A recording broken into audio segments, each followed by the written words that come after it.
Berjalan ke halaman ini, Su Wuzu secara tidak sengaja melihat dua orang. Itu kamu. Di halaman duduk sebuah buku tentang seorang wanita dengan wajah seperti malaikat, janggut angsa dan leher, pinggang ramping, dan kaki lurus panjang. Dia masih belum pernah memakai sepatu, kaki gioknya sempurna, dan loncengnya bergoyang. Pergelangan kakinya. Dia mengenakan gaun kasa dengan bahu telanjang, melalui gaun itu, dia samar-samar bisa melihat kulit Frost Saisue, yang menjulang, menunjukkan pesona yang berbeda. Wanita ini selalu mampu memadukan kesucian dan pesona dengan sempurna, menginspirasi hati banyak orang. Mengejutkan melihatku, Dai Yao Yao berkata kepada Su Wuzu sambil tersenyum, sebenarnya, aku tidak benar-benar ingin melihatmu, ini hanya malam yang panjang, lebih baik mencari pria untuk menghabiskan waktu. Hei, bukannya kamu tidak berperasaan dan tidak berperasaan, tapi aku memikirkanmu sepanjang waktu. Aku mendengar bahwa kamu ada di sini, aku melakukan perjalanan jutaan mil, terlepas dari matahari, terlepas dari angin dan hujan, hanya untuk berdiri di depanmu dan sampai jumpa. Sebentar, Su Wuzu menghela nafas. Jika Anda tidak melihat kecelakaan yang saya ungkapkan saat itu, saya akan percaya. Dai Yao Yao tertawa pelan. Saya terkejut melihat Anda, ini adalah rasa upacara yang disengaja. Jika tidak, tampaknya saya terlalu bermartabat untuk berlutut dan menjilat Anda, men, saya selalu hidup di wajah saya sendiri. Itu sebabnya saya bertindak untuk mengekspresikan pengekangan saya. Kata Su Wuzu.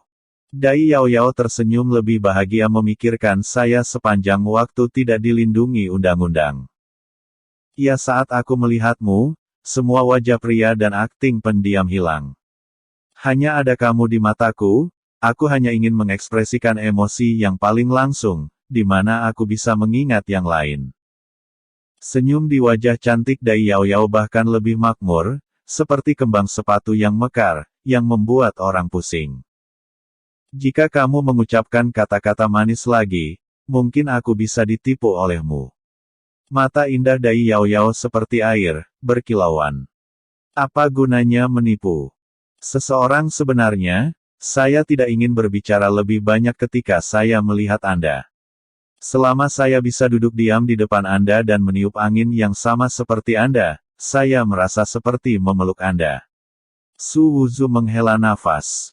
Tiba-tiba sangat tersentuh, apakah kamu ingin aku benar-benar memelukmu? Dai Yao Yao bertanya pada Su Wuzu. Su Wuzu melirik tubuh Dai Yao Yao yang sangat halus, berpikir sejenak dan menjawab, jika kamu bersikeras, aku tidak berpikir aku bisa menolakmu. Aku hanya berharap kamu hanya memelukku dan tidak menggertakku terlalu dalam. Penyanyi itu telah menunggu di samping, dan sudut mulutnya berkedut pada saat ini. Dia melirik Dai Yao Yao secara diam-diam, tetapi melihat bahwa dia masih tersenyum. Hei, sebenarnya, aku juga sangat menyukaimu. Hanya saja, Tuan tidak mengizinkannya. Untuk mencegahnya memukul bebek Mandarin, aku dengan paksa menahan perasaanku padamu. Apakah kamu mengerti betapa tidak nyamannya aku? Dai Yao Yao ingin menangis. Penampilan menyedihkan cucu membuat orang merasa tertekan. Su Wuzu mengangguk dengan tegas dan berkata dengan wajah bangga, saya akan bekerja keras untuk mengalahkan penjahat yang kuat seperti tuanmu sesegera mungkin. Hari ini, dia memandang rendah saya, dan saya akan membuatnya tidak dapat memanjat tinggi di masa depan. Oke, aku akan menunggumu. Dai Yao Yao tersenyum menawan Tiancheng, untuk menebus kesepianmu saat aku tidak bisa bersamamu untuk saat ini, atau aku akan mencari beberapa gadis.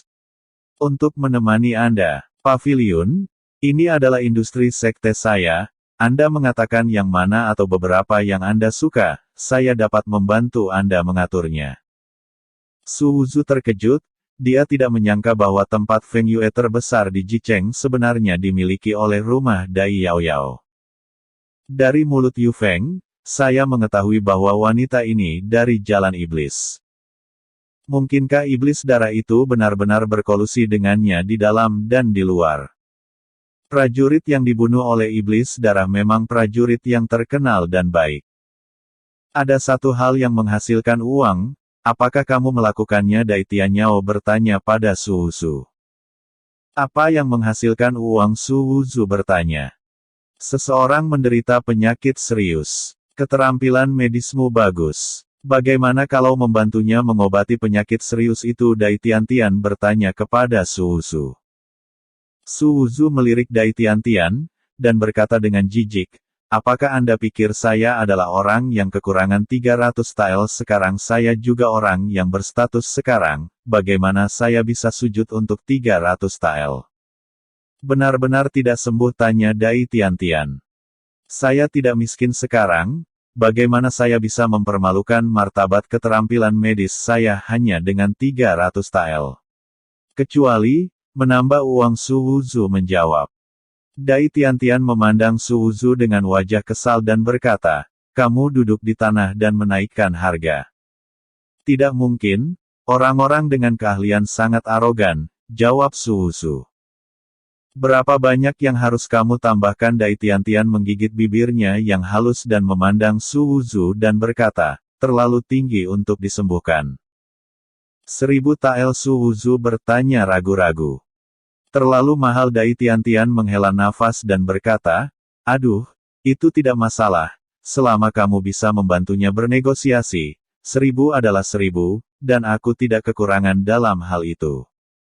Su Wuzu sangat gembira, berpikir bahwa itu adalah wanita kaya yang mudah ditipu, dan dia bahkan tidak membayar kembali harganya. 1000 tael? Aku masih melihat persahabatan di antara kita. Jika aku ingin berubah menjadi orang lain, aku tidak akan melakukannya jika kurang dari 1500. Wajah Su Wuzu sombong. Dai Tiantian memandang Su Wuzu yang sangat bangga, dan dia akan tertawa terbahak-bahak. Si idiot ini benar-benar berpikir bahwa dia membual tentang 15. Dia tidak berpikir 15 itu banyak, kan mengambil keuntungan dari ketidaktahuannya, dia harus berbohong padanya beberapa kali lagi. Ini bahkan tidak 1000 tael, perbedaan yang diperoleh oleh perantara terlalu nyaman. Anggur jenis apa yang ingin kamu minum? Aku mengundangmu. Dai Tiantian merasa perlu bermurah hati kepada Su Wuzu, dan bahkan berpikir untuk menunggu Su Wuzu minum terlalu banyak untuk menipunya agar menandatangani layanan paket yang mengemas puluhan kali. Penyanyi itu dengan cepat membawa anggur itu disebut air mata merah, dan Dai Tiantian mengatakan bahwa itu diseduh oleh para tetua sekte. Dai Tiantian tampaknya sangat menghormati anggur ini, dan tidak membiarkan penyanyi menuangkan anggur. Dia secara pribadi mengambil toples anggur dan menuangkannya dengan tangannya. Tubuh halusnya sedikit condong ke depan, yang menonjolkan lekuk tubuhnya yang anggun dan bergerak, dan dia melompat dengan kencang, yang sangat menarik perhatian. Ketika anggur dimasukkan ke dalam mangkuk, hanya ada angin sepoi-sepoi bertiup, dan aroma anggurnya menawan. Angin sepoi-sepoi agak suram, dan penyanyi itu berdiri di samping, dan dia bisa melihat merinding di lengannya yang indah. Cobalah, meskipun anggur ini tidak diseduh dengan obat-obatan berharga, ini sangat penting bagi Siu. Garisnya tidak berpengaruh, tetapi sangat manis. Datian berkata kepada Su Wuzu. Su Wuzu melirik Dai Tiantian, lalu melirik bebatuan di halaman belakang Dai Tiantian, tersenyum dan meminumnya. Perasaan manis mengalir ke depan, aroma anggur di mulut mengalir ke hidung, tetapi segera ada beberapa manis dan pahit. Anggur yang enak, jawab Su Wuzu. Dai Tiantian menuangkan anggur untuk Su Wuzu lagi, dan pada saat yang sama menyesapnya. Saya tidak terlalu suka minum, tetapi saya sangat suka anggur ini. Saya tidak suka rasa manis di dalamnya, tapi saya suka kepahitan di dalamnya. Su Wuzu memandang Dai Tiantian, menatapnya, dan ingin melihat sesuatu dari wajahnya. Untuk apa kamu menatapku? Kamu tidak akan benar-benar tenggelam dalam kecantikanku dan tidak bisa melepaskan diri, maka kamu harus menderita. Lagi pula, aku bajingan. Dai Tiantian terkikik.